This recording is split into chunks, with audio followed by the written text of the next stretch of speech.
የተለያዩ ናቸው።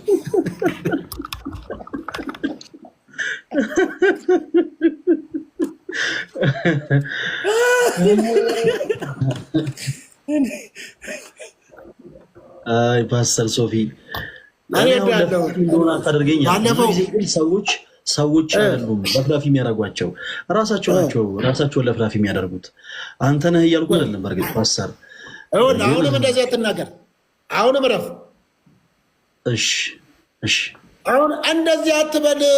በሌላ አትናገር። ቀጥታ እንደዚህ አውራ። ወደ ጥያቄ ገባ ሶፊ። ወደ ጥያቄ አልጠይቅም። በቃ ምን ታመጣለህ?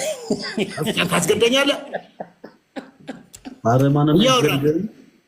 ታዲያ ምን አንተ ግን ፈለገ ግን የሚገርም ደቀ መዝሙር ነው ያፈራው። ይህንን ተመስገን ይባል። ወደ ጌታ አሳድገው። ወደ አንተ ለምንድን ነው የሚያድገው?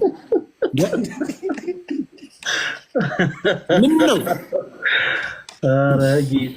እኔ እንደውም በመንፈሴ ስመረምራችሁ አንተ ሳሎን ሆነ እሱ መኝታ ቤት ሆኖ የምታወሩኝ ነው ውስጤ የሚሰማኝ። ምንድን ነው እንደዚህ? በቃ ወደ ጌታ ይደግ። ጥሩ ነው። እኔ አሪፍ ነገር አለ እከታተላለሁ። ጥሩ ነው። ያዕቆብ ኖርስ ነበረ ስለ ድንግል ማርያም አንዳንድ መጽሐፍ ቅዱስ ሀሳቦች እና ለምን አንቀጥላቸውም? እነሱን እንቀጥላለን። ተረጋጋ። እኔ እኮ እንደውም ቴክስት እንድታደርግለት ነበር የፈለኩት። ለምንድን ነው ያስመጣህ? እኔ እኮ በቴክስት እንድታወሩ አሁንም በስልክ ሚዩት እያደረገ ሲያወራ እኮ አውቃለሁ አንተ ጋር እያወራ እንደሆነ። እኔ ያሳያለሁ። እኔ እኮ ነኝ ሰውየው። እሺ ቀጥል። ባይዘው እና መጀመሪያ ልጸልይላችሁ። ከተያዛችሁበት ከየትኛውም አይነት ቀንበር ነፃ መውጣት አለባችሁ። ምክንያቱም ስነጋገር ከፍጥረታዊው ሰው ጋር ሳይሆን ከዳነ ሰው ጋር ማውራት ስለምፈልግ እጸልይላችኋለሁ። እህቴም ከየት ቤተ እምነት ነሽ እህቴ? አለባበስ አይገልጽም እንዴ? አይገልጽም። እስክርቢቶ ምናምን ይዘሻል? አላወኩም። ከየት ነው? ኦርቶዶክስ ነው። ኦኬ። ለስንት ዓመት ከጴንጤ ሄድሽ ነሽ ወይስ እዛው ነው? ፓስተር ሶፊ አሁን ርዕስ አናርዝም። ልተዋወቃት ነው። አላውቃትም። አንተን አልጠየቅኩም እኮ ስለማውቅ። እሷ ማነች? እናንተ እኮ ተደዋውላችሁ ነው የመጣችሁት እኮ። ወደ ርዕሳችን ንግባ። አንድ ጊዜ አይደለም ተደዋውላችሁ ነው የመጣችሁት። እሷ ማናት? ምንድን ነው? ቀጥል። አሁን ወደ ሀሳቡ ግባ ሶፊዬ። በእናትህ ተረጋጋ። ተነሳባችሁ። በቃ ስፒሪት እኮ ምን አልሽ እህቴ? አይ ጥያቄ መልስ ነው ያልኩህ። እኔ ጋር እንተዋወቃለን፣ ችግር የለውም። አይ መጀመሪያ እኔ እንደዛ ነው። አንደኛ ነገር በሰለጠነው ዓለም እንኳን ለእህቶች ቅድሚያ መስጠት አለብን እኮ። ቤተክርስቲያን ይህን ታስተምራለች፣ ለእህቶች ቅድሚያ መስጠት እንዳለብን። ግን አንቺ ጥያቄ ይዘሽ ነው የመጣሽው ወይስ ምንድን ነው አንቺ የመጣሽበት ዓላማ? ያው ከእነሱ ጋር ልንወያይ ነው። አንቺ ልማር ነው ከነፈለገ የመጣሁት ልማር ነው። ጥያቄ አለሽ? ላውቅ ነው ለአንተ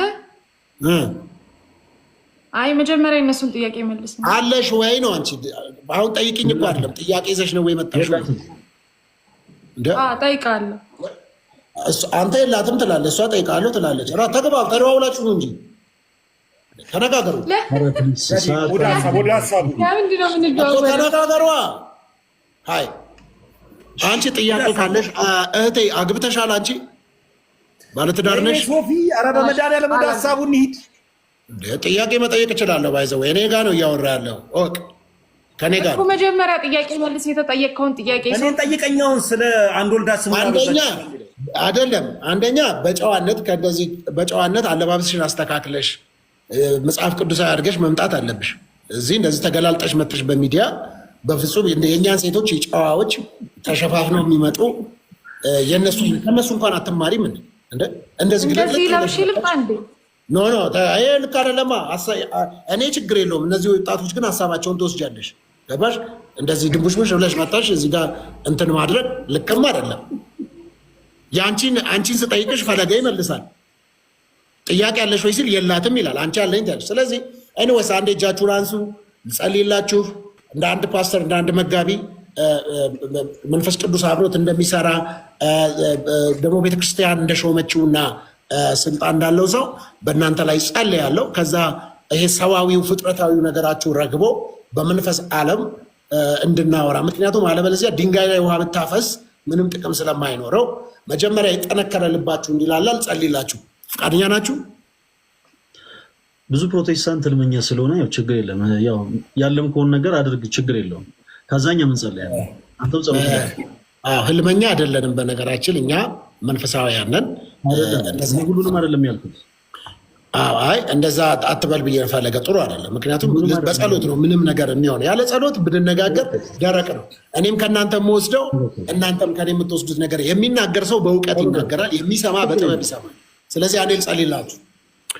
እግዚአብሔር አምላኮች ጸልያለሁ በጌታ በኢየሱስ ክርስቶስ ስምና ስልጣን። እንግዲህ ወንድሜ ተሙ ወይም ዴማስ እንዲሁም ደግሞ ወንድማችን ፈለገ እንዲሁም እህታችንን እግዚአብሔር አምላኮች በጌታ በኢየሱስ ክርስቶስ ስምና ስልጣን ከዚች ደቂቃና ሰዓት ጀምሮ ነፃ እንዲወጡ ጸልይላቸዋለሁ።